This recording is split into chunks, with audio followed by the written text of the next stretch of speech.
The number one quality for success in business, according to the study of the presidents of the Fortune 500, of the Inc. 500 fastest growing companies in America, is unbridled optimism. These people are so positive, they should be arrested and held in padded cells. They are so positive about the future of their business that no matter what happens, they just overwhelm every difficulty. It never occurs to them that they will not be successful. They will just be successful in a different way. Now, how do you become an optimist? Well, optimism is like mental fitness. Just like if you want to be physically fit, you work out physically with your body. If you want to be mentally fit, you exercise your mind. So there's 4 things that you can do for the rest of your life to be a really positive person. Number 1 is to think and talk about your goals and how to achieve them. Is when you're thinking and talking about your most important goals, both business and personal, and you're thinking of the actions that you can take to achieve those goals, and you're actually taking those steps, your sense of optimism goes up dramatically. Number 2 is to look for the good in every situation. One of the facts is that you're going to have nothing but problems and difficulties and obstacles all your life. That goes with the nature of being in business.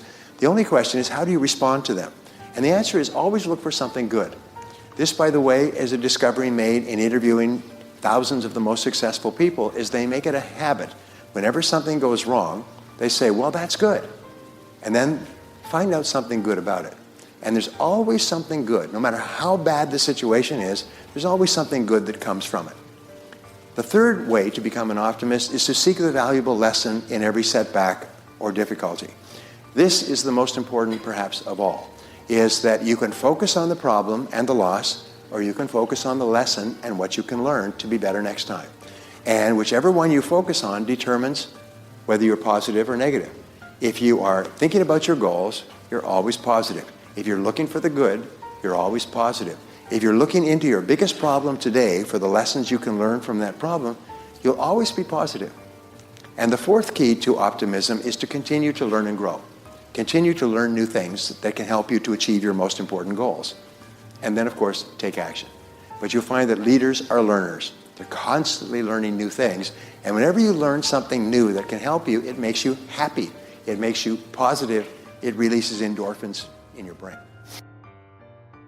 If you want to change the results you're getting in the outer world, you have to reprogram your system so it takes you to a different destination.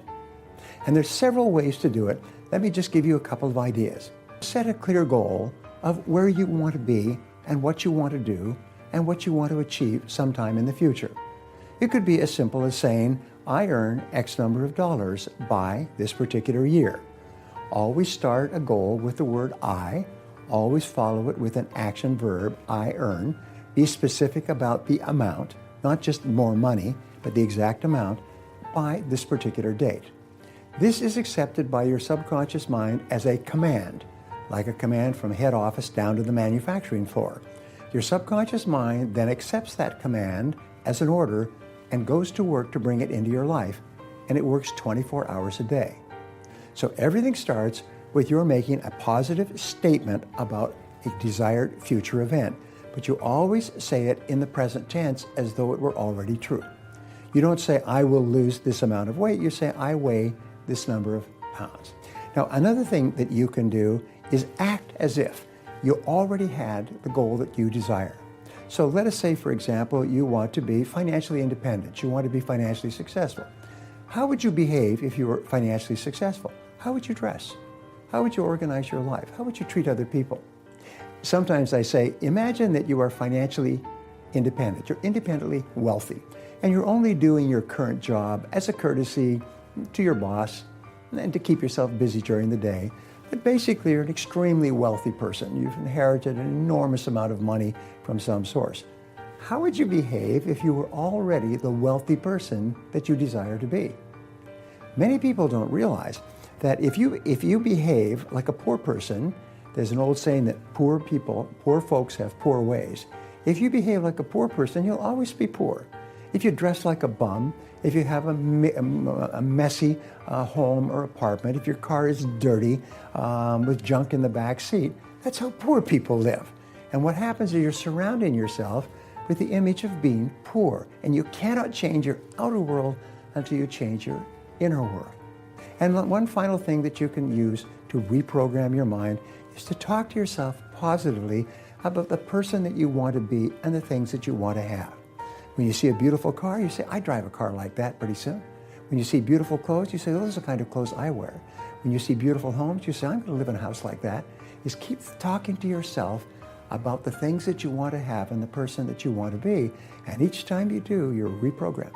And your subconscious mind is accepting your new commands and is working 24 hours a day to bring them into your life. Just give it a try and see what happens. Now, I have written a book called $1 Million Habits. It has 12 chapters, 12 critical areas of life.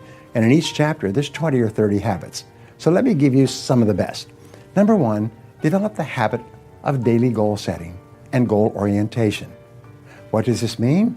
It means when you go to sleep at night, think about your goals for the coming day. Make a list for each day of all the goals, the little goals you're going to accomplish that day. Keep a journal and write down your goals on a regular basis. When you're driving through the day, think about your goals. When you're talking to other people, think about your goals. You see, you do become what you think about most of the time. You do achieve what you think about most of the time. So all successful people and all wealthy people think about their goals most of the time. Second of all, be results-oriented. Now, results-oriented people are always thinking of the most important things that they can do right now to achieve their most important results. Successful people make a list of everything they have to do, and before they start working, they set priorities on the list. Here's a great way to become result-oriented. Actually, it's life-changing. Ask yourself, once you have your list for the day, if I could only do one thing on this list before I was called out of town for a month, what one activity would I want to be sure to get completed? And put a circle around that and start on that activity immediately, first thing, and then discipline yourself to work nonstop until you complete that one activity. This simple technique has taken people from rags to riches all over the world for at least 100 years. Pick your most important task and start on it immediately, and then discipline yourself to stay with it until it's complete. Another habit that you can establish is to become people-oriented. Recognize that everything that you achieve in life is going to be with the help or support or cooperation of other people. So always think, what is it that other people want and need from me? How can I help other people so they'll want to help me back? If you're in sales, top salespeople think about their customers all the time. They think about who their customers are and what their customers want and how they can help them the most and how they can help them even more today. In their relationships, successful people are very focused on the most important people in their worlds, both personal and in business. Another habit you can have is to stay health-oriented. Think about your health most of the time. Think about eating less food and better food. Think about daily exercise. Think about getting lots of rest. Remember, to be successful in our competitive world, you need a lot of energy. To have a lot of energy, you've got to eat good foods, get lots of rest, and exercise all the time. One of the most important habits is that of character and honesty, is always tell the truth no matter what the price. And the final characteristic, the final habit, is that of self-discipline. And I have written and spoken upon this for years and years and years, but self-discipline seems to be the foundation habit that makes everything else possible. And the best definition of self-discipline is that self-discipline is the ability to make yourself do what you should do, when you should do it, whether you feel like it or not. You see, anybody can do it if they feel like it. It's when you don't feel like it and you do it anyway that you eventually develop the self-discipline that makes everything else possible. What is the one habit that you should start to develop right now that will help you more than any other habit to achieve your most important goals? One of the most important habits you can ever develop is the habit of zero-based thinking. In zero-based thinking, you put every one of your previous decisions on trial for its life on a regular basis. You ask this question: is there anything that I am doing today that, knowing what I now know, I wouldn't get into again today if I had to do it over? Apply this question to every part of your life, especially to your job, your career, and your current situation. If you were not doing what you are currently doing, would you get into it again today, knowing what you now know about this area? Asking and answering this question takes a good deal of courage. The fact is, in a world of rapid change, you will always have situations that, with your current knowledge, you wouldn't get into again today if you had the choice. These situations will almost always be the primary causes of stress or dissatisfaction in your life. They will cause you the most aggravation and frustration. If you stay in a zero-based situation long enough, it can even make you physically ill. Now, if the answer to this question, is there anything that I'm doing that I wouldn't get into again today, is yes, then your next question should be, how do I get out of this situation and how fast? Often you can change your entire life by simply having the courage to face up to the fact that your previous decision has not turned out to be as good as you originally thought it would be. There's nothing wrong with this. You are not perfect. Everyone makes decisions they later regret. This will happen throughout your life. It's not possible for you to be successful and happy in your career or job if, knowing what you now know, you would not make the same decision if you had to do over again today. The only question you have to ask is, how long are you going to stay in a situation that you know is not right for you? Now, here's one final point. When you finally decide to get out of a bad situation, the only question that you will ever ask is, why didn't I do this a long time ago? Nobody ever says, oh, I got out of the situation too soon. They always say, why didn't I do this a long time ago? So look into your life, look into your stress points, and ask yourself, is there anything that you're doing today that, knowing what you now know, you wouldn't get into? And if there is, get out of it as fast as you can. Optimists look for the good in every problem or difficulty. When things go wrong, as they often do, they say, that's good. And then they set about to find something positive about the situation. And what we know is that if you're looking for something good or beneficial in a person or situation, you'll always find it. And while you're looking, you'll be a more positive and cheerful person. Now, optimists seek the valuable lesson in every setback or reversal. Rather than getting upset and blaming someone else for what has happened, which is what most people do, they take control over their emotions by saying, what can I learn from this experience? So resolve today to develop a positive attitude towards yourself, the people around you, and your life. Happiness is the progressive realization of a worthy goal or ideal. When you actually feel yourself moving progressively toward achieving something that's important to you, you feel happy, and your brain releases endorphins. Now, endorphins are different from dopamines, but endorphins are nature's happy drug. They make you happy. Endorphins make you more creative. They make you calmer. They make you more personable. They make you more focused, and they give you more energy. So people who have high levels of endorphins are very healthy. They sleep well. They're very personable. They're creative all the time. And you can actually develop a positive addiction to endorphins. And the way you do that is you work on things that are moving you toward your goals on a regular basis. And so every day you feel this forward progress, this forward momentum. Human beings are designed so that we're only happy when we feel effective, when we feel that we are accomplishing something, when we feel productive, when we feel valuable. There's one of the challenges we have with welfare in any country that has it, but especially in the U.S., is people can very quickly get addicted to welfare, but by becoming addicted to welfare and free money, they become angry, they develop feelings of inferiority, they become alcoholic. All the joy in life is gone when they're not doing something productive, when they're not contributing. The rule is that your self-esteem and self-confidence are largely determined by the degree to which you feel you are putting more in than you're getting back out. And it's a very simple concept, is you feel that you're actually contributing more than you're getting. If you're at a job and you feel that you're not contributing as much as they're paying you, you feel really angry. It seems to have a deep negative effect on your personality. But when you feel that you're doing a great job, that you're really making a difference or a contribution, you feel wonderful about yourself. And the only way that you can achieve that is by having clear goals and then focus. If you sincerely want to be rich, to achieve all your financial goals, and to retire as a self-made millionaire, one of the smartest things you can do is to develop the habits of thinking and acting that have enabled others to become self-made millionaires. What is so hard about this to understand? Most people are thinking of how little money they have. They worry about being broke. They're worried about lack and poverty. They're worried about the prices of everything, and they're wondering why they're not flourishing financially, because they're thinking about poverty and lack rather than prosperity and abundance. Now, these habits of financial success are learnable, as all habits are, by practice and repetition. In other words, you can program yourself to think like self-made millionaires. And remember, it has to start on the inside before it ever comes true on the outside. Achieving financial success is very difficult, and it does not happen by accident.